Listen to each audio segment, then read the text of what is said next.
give you evidence that the criminal activity has decreased in Washington D.C.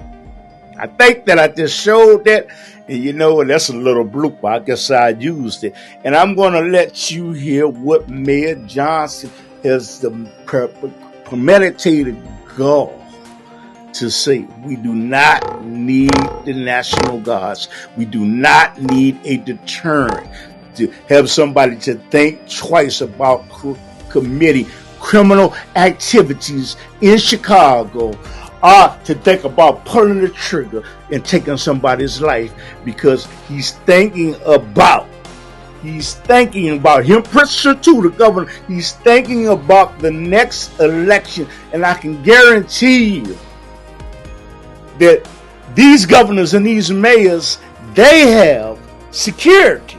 Okay, they have security, okay, around them, and then they probably have the police, our agents, parked in front of their homes. But the average, very citizens that put them in, it's no regards to that, because it says that they have failed.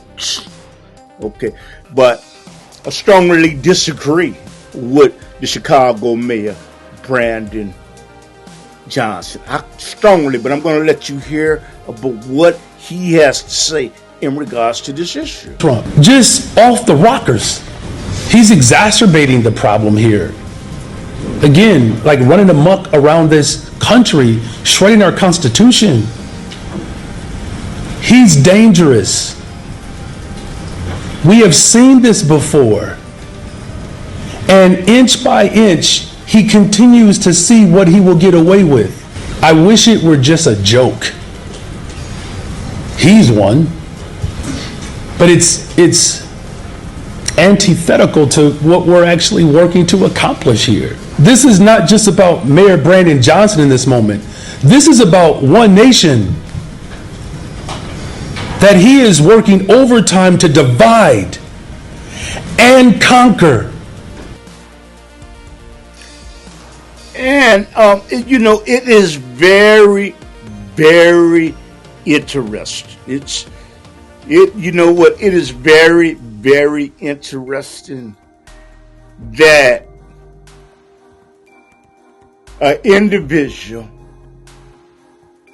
would say he is trying to divide, in the very constituents that voted him in office.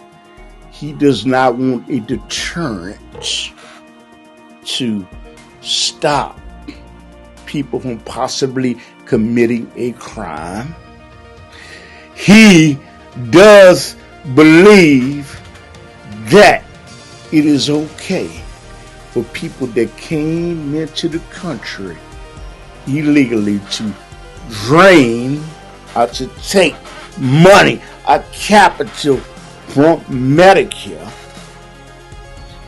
And at some point, once they reach retirement age, they may be they did not contribute to Social Security. And you have, in Chicago, you had migrants that were sleeping in police stations, where you had bums, people that were disenfranchised sleeping up underneath bridges, and veterans sleeping up underneath bridges. I don't get the logic. I mean, even in Chicago, they paved a big huge ground to house the migrants, and spent over thousands of dollars to pave it. And then they said, you know what? We can't put anything there because the ground is contaminated. The accusation is that 9 times out of 10, probably somebody that was connected to his campaign told him, you know what, pave it, do this for my friend, you probably get so-and-so. If you pay this, because anytime you spend this type of money to make payment and housing for somebody, there's an inspector that comes out. There's an inspector that comes out and surveys the land. Okay, and to determine is it liable to put property in. It's like Mayor Emanuel. Mayor Emanuel, I'm going back now. Mayor Emanuel of Chicago, he was wrong. He misallocated TIF money and helped DePaul University build a basketball stadium. Okay, and Chicago is corrupt. I mean, to a certain degree. They gave, like, for example, in Chicago, I'm going off cue for a minute. Chicago, for an example, they gave big property owners downtown big tax breaks, but they put that load on people on the south side, the east side, and west side of Chicago. And this is just a corrupt city.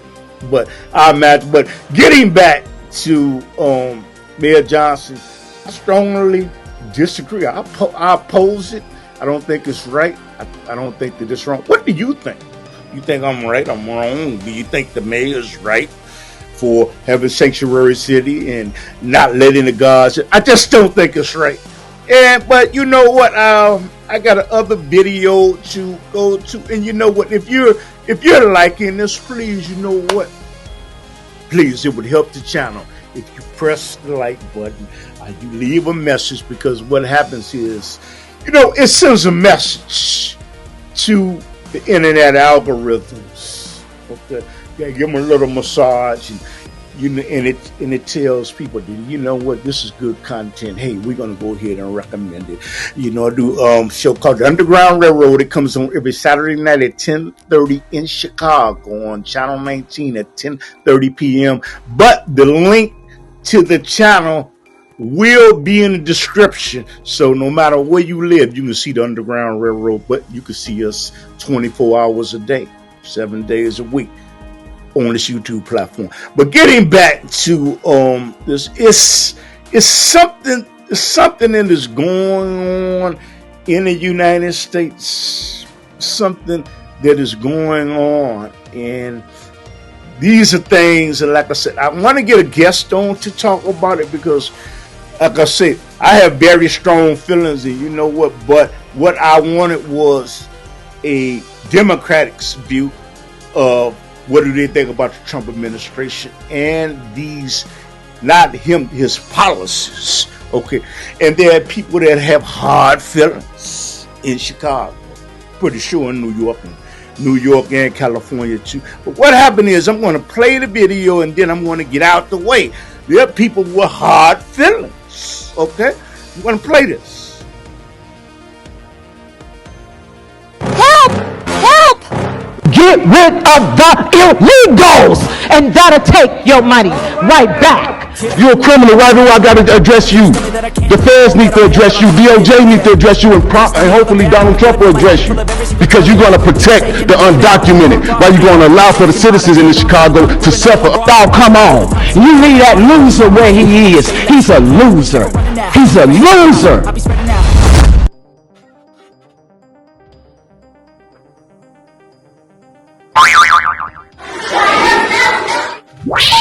About the good old sugar tax. Y'all remember, y'all used to, back in 2016, and you go to your favorite grocery store and you buy your favorite 24-pack of pop? Well, you paying more taxes on that pop than what the actual cost of it is. What you didn't know is that your buddy Brandon Johnson voted for that sugar tax. So it's not a surprise that he wants to pour a $40 million line of credit and put the city in even more debt than what we already owe with the $1.2 billion deficit. But it's your fault that because you gave half the money to illegals. Also, it's lazy government is what you call it. So let's not forget that we gotta watch these politics. Help! Help! So you know what? So the thing is, you know what, you have I think that you have a mayor in Chicago and a governor in Chicago that has done an disservice to the people. And I think that it is very arrogant to say that you don't need aid, you don't need assistance, even if the National Guards assisted by giving information, and it is wrong to keep ICE out. You have people that are protesting against ICE, and from my perspective, why are you protesting and even getting violent against somebody that is doing their jobs, and you know that there's someone that is violating federal law? Okay, but if I drive past a red light camera, I would get a ticket, and I would not be allowed to violate the state law. And if somebody even suggested it, you would be up in arms about that. It's an oxymoron. As far as speed camera is, what it is it registers how fast that you're going when you drive. Okay, did you stop at the stop sign? But you will want people to follow the state law. But the thing is, what you wouldn't want them, you would be appalled. I don't deserve the ticket. You go to traffic court and it's adjudicated. It's like a kangaroo court. Okay. And no matter what you say, you're guilty. But you want somebody, that's even like, I hate to go off, that's like in Chicago, Illinois. All this lottery money, playing the numbers. This money was supposed to be allocated to school districts, but you don't hear much talk about that. But I'm gonna go back to the image. They want you to obey ordinances, but they do. And you know what? If you don't want to obey it, what makes you think you are entitled to federal money? I don't get it. You know what? Perhaps there's somebody in the audience, and you know what? So, and don't get me wrong. Okay, I feel bad about the people that are oppressed in these different nations, and I'm no fool. I know that the United States has played a hand in causing destabilization in these other countries, but you must follow a protocol to come into the United States of America. It's like saying, I need a visa to go to Saudi Arabia. I need a visa to go to Europe. I need a visa to go to other parts of the country outside of the United States hemisphere. Okay, so let's just say I want to bum rush and sneak on a plane. Okay, sneak on the ship, and I live there. For 3 years, 1 year, and I'm reaping the benefits. Do you understand that once the African government country that finds out, of the European country that I go to, out of Asian country that I go to, find out that I am there legally, I am there illegally, I am going to be expedited back to the United States of America. This represents handcuffs. I'm going to be put on a plane, and I'm going back to the United States of America because I violated the law by not having a visa or a passport, and I am going to be put in jail. I know it, and you know it. Okay, so the individuals that are taking anger and frustration out on ICE agents and Donald Trump, how's your own? Again, you need all of these, you need all of this documentation to get through. But if you happen to just sleep through, believe me, they're gonna put you out. So it's I'm going to go back to Chicago. To say you don't need the National Guards again, and there's young people crowding downtown and destroying automobiles, breaking out windows, vandalizing, and the mayor says to these to the media, we can't be too hard on these people, on the youth to do this. And, I don't get it.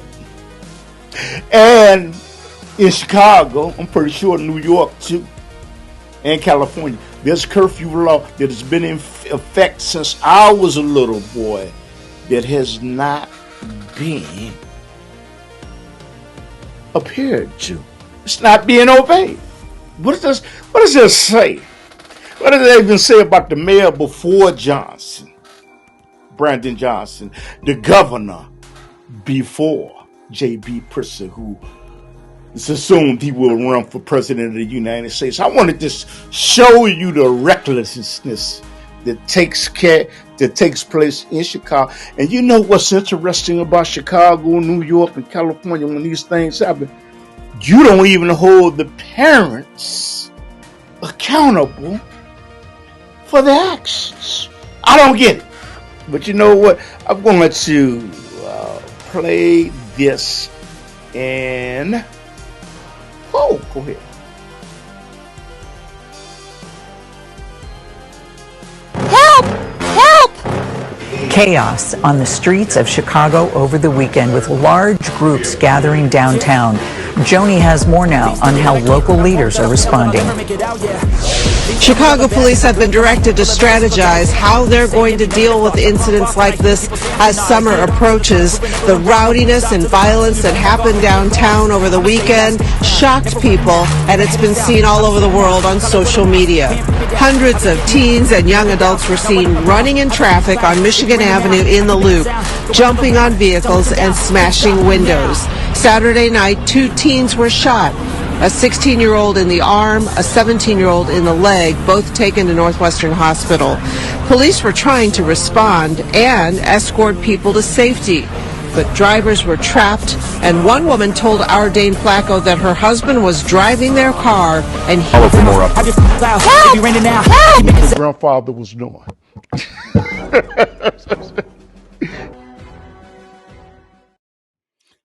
So you have been. Hello. My name is Adam. You have been looking at the Underground Railroad. You have been looking at the Underground Railroad podcast, and we do a television show that comes on every Saturday night at 10:30 p.m. Central Time. But you can on Comcast TV, CAN TV. And I will put the link in the description where you can see the show, even if you don't live in Chicago. And also, we come on 7 days a week, 24 hours a day on YouTube and other social media platforms. And when Americans turned on their TVs in the early 1990s, one contentious issue was hard to miss: immigration. Is immigration good for America? The federal government won't stop them at the border. You spend $5.5 billion a year to support them. There's a right way and there's a wrong way. At the time, there were around 5 million undocumented immigrants in the U.S. And most Americans saw immigrants as a burden on the country, taking jobs, housing, and healthcare, and thought immigration as a whole should be decreased. Our country is invaded by immigrants who are like cancer cells. That same year, Republicans ran on a tough on immigration platform and took control of Congress. Democrats were pushed to adopt tough positions on immigration, too. We are a nation of immigrants, but we are also a nation of laws. In 1996, President Bill Clinton signed a major piece of legislation, the Illegal Immigration Reform and Immigrant Responsibility Act, or IRA-IRA. Its goal was to decrease the number of undocumented immigrants. It did the opposite.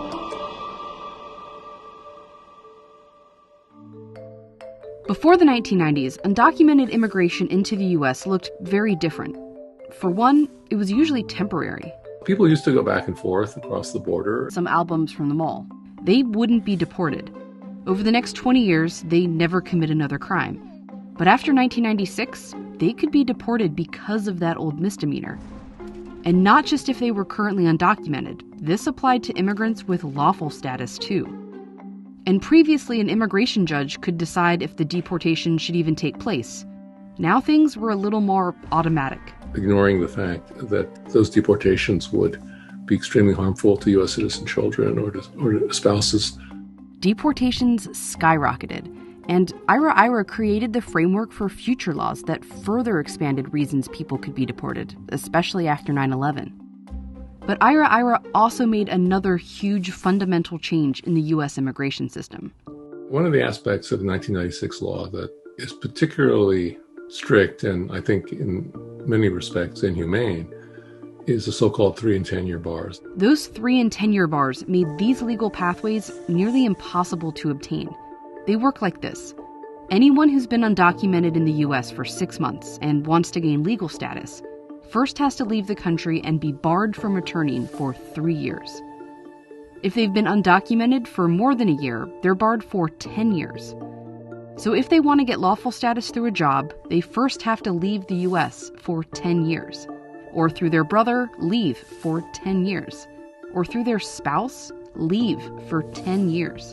It's family separation by another name. The bars were intended to try to essentially create punishments that were so severe to deter people essentially from coming here. But as we've seen with many other deterrence-based policies, the practical effect is very different. Instead, it incentivized people to stay in the U.S. undocumented.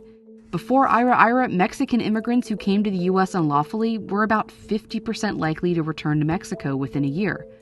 But after 1996, more people started staying in the U.S. There were around 5 million undocumented immigrants living at the U.S. before IRA.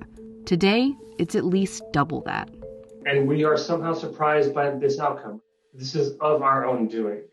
Laws like IRA shaped the way the U.S. focuses on immigration enforcement as a deterrent. But really, it proved that stronger enforcement doesn't actually stop undocumented immigration. These laws or the politics of the 90s didn't really change the reasons why people come to the United States. Today, views on immigrants are very different than they were in the 1990s. Most Americans now see them as a strength, not a burden. But the laws created here haven't changed. Requirements and standards that were created decades ago that aren't responsive to our needs as a nation, they certainly aren't responsive to the needs of immigrant populations. The idea that if we only had more guns, if we only built a higher wall, that we'd solve all the problems, I think we learned from 96 that's not the way it works. It's not that simple.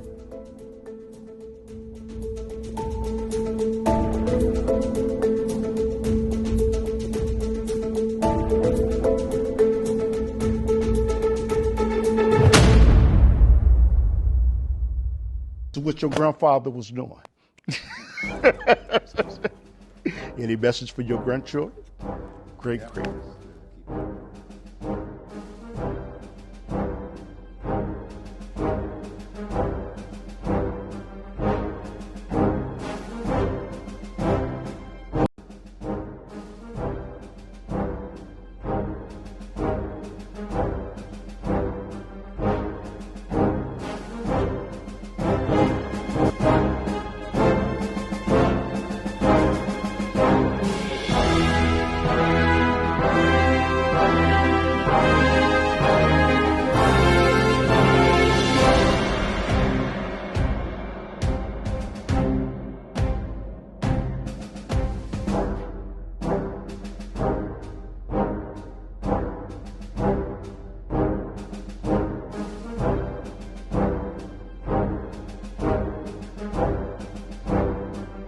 Because I happen to have known someone who was in the NSA. Okay. All right? And they don't know what they'll know now. I've been in their building with him. Did you see it? Mm-hmm. And they, some people don't know what NSA is. National Security Administration. And when I walked in there and seen them, they got video screens. I mean, from here to 35th Street. Those street cameras, right? Those are the screens like you watch on a computer. Right. All right. They got a room where they listen to conversations all around the country. All right. That's why I can say what I say. But they let me go because he was an important person, and they figured if he was pregnant, it was all right. All right. They made a mistake, but I never forgot that. Well, wait a minute, wow.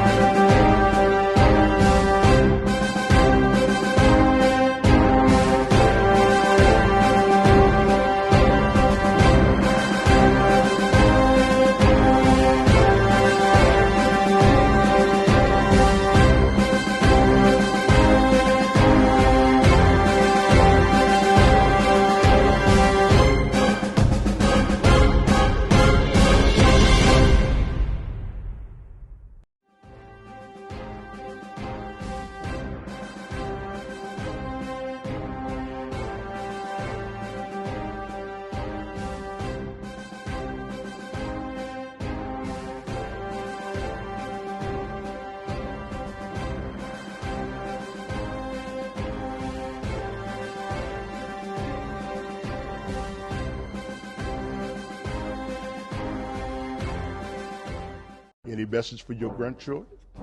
Great.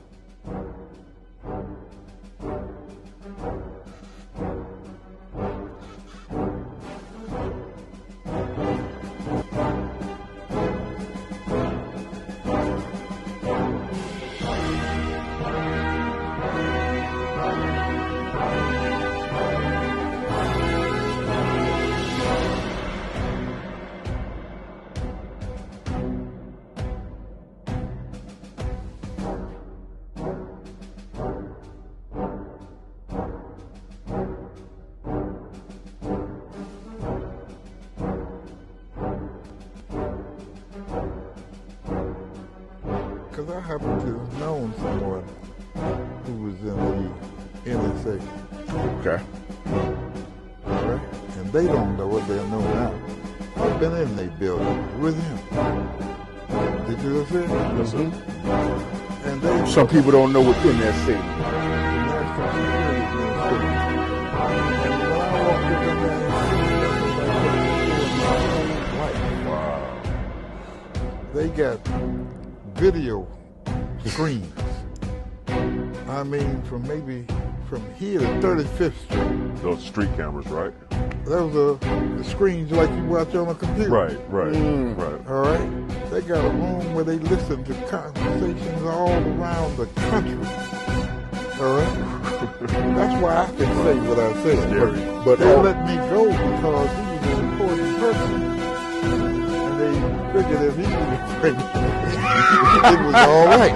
All right. They made a mistake, but I never forgot that. Well, wait a minute, wow.